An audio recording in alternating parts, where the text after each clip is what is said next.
नमस्कार साथियों, आप सभी के संज्ञान में होगा कि हम लोग हर रोज daily economic round up email और व्हाट्सएप के माध्यम से आपको भेजते रहे। अब हमने सोचा है कि सरकार के कैबिनेट के अंतर्गत बहुत महत्वपूर्ण डिसीजंस होते हैं। जनरली हर सप्ताह ये मीटिंग्स होती हैं, तो उनकी जानकारी आप तक पहुंचाने का हम वीडियो के माध्यम से, यूट्यूब के माध्यम से प्रयास करेंगे। जो भी महत्वपूर्ण उसमें बिंदु हैं और जिनका इम्पैक्ट, जिन डिसीजंस का इम्पैक्ट हमारी रोजमर्रा की जीवन में होता है, आर्थिक रूप से, सामाजिक रूप से, उन सब निर्णयों को सरल भाषा में इस वीडियो के माध्यम से समय समय पर हम आपको बताने का प्रयास करेंगे। अभी पिछले बार कैबिनेट में मोदी सरकार ने 3 महत्वपूर्ण निर्णय लिए हैं। उसमें सबसे महत्वपूर्ण था एम्प्लॉयमेंट जनरेशन के लिए एम्प्लॉयमेंट लिंक इंसेंटिव प्लान, जो बजट में अनाउंस की गई थी, उसको मूर्त रूप देने का डिसीजन सरकार ने लिया है और टारगेट है लगभग 1 लाख करोड़ का उस पे बजट है और आने वाले समय में 3.5 करोड़ नई जॉब्स क्रिएशन का टारगेट इस स्कीम के अंतर्गत मोदी सरकार ने लिया है। इसमें फर्स्ट टाइम एम्प्लॉय को 2 महीने के लिए 2 इंस्टॉलमेंट में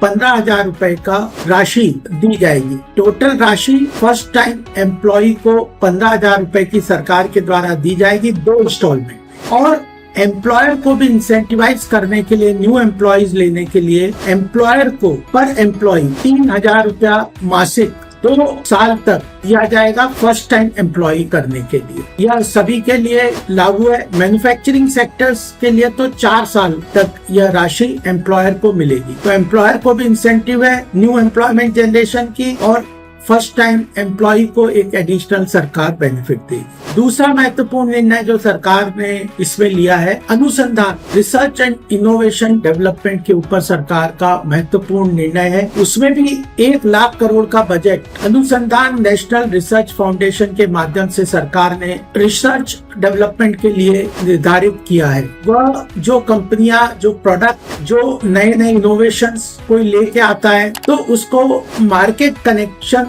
प्रॉपरली हो, उसके लिए यह फंड का निर्धारण सरकार ने किया है। यह फंड ANRF जो फंड है फाउंडेशन के माध्यम से, वो इक्विटी में भी दिया जाएगा और यह बैंकों के अलावा ऑल्टरनेटिव फंडिंग मैकेनिज्म है। लो कॉस्ट लोन के रूप में और इक्विटी के रूप में, मार्केट सपोर्ट के रूप में, रिसर्च के लिए प्रोटोटाइप डेवलप करने के लिए, प्रोडक्ट के रूप में उसको फाइनल स्टेज में लाने के लिए यह 1 लाख करोड़ का एक एडिशनल रिसर्च फंड सरकार ने इस कैबिनेट में घोषित किया है। तीसरा, युवाओं के लिए खासकर खेलो इंडिया की नई खेल पॉलिसी सरकार ने इस कैबिनेट में डिसाइड की है। वो खेलो इंडिया में खेल का आर्थिक पहलू भी ध्यान में रखा है। कुछ खिलाड़ी हैं जिनका एम ओलंपिक तक पहुंचने का है, लेकिन उन्हें पूरी तरह से वित्तीय सहायता नहीं मिल पाती। कई तरह के न्यूट्रिशन की बात है, इक्विपमेंट की बात है और कोचेस की बात है। इन सब के अंतर्गत सरकार ने new policy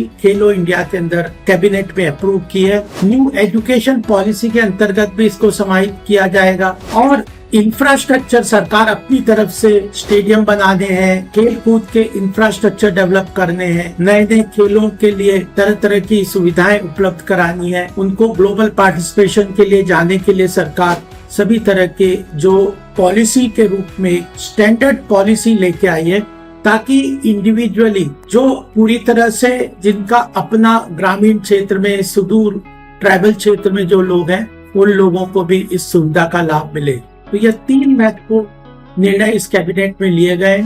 employment link incentive scheme, जिसके अंदर 3.5 करोड़ नए एम्प्लॉयमेंट जनरेशन का टारगेट 1 लाख करोड़ से सरकार ने किया है। दूसरा कैबिनेट ने डिसीजन लिया है वो अनुसंधान, रिसर्च डेवलपमेंट के लिए, स्टार्टअप के लिए, इक्विटी फंडिंग के लिए, प्रोडक्ट डेवलपमेंट के लिए 1 लाख करोड़ का अनुसंधान नेशनल रिसर्च फाउंडेशन के माध्यम से सरकार देगी और नई खेलो इंडिया पॉलिसी।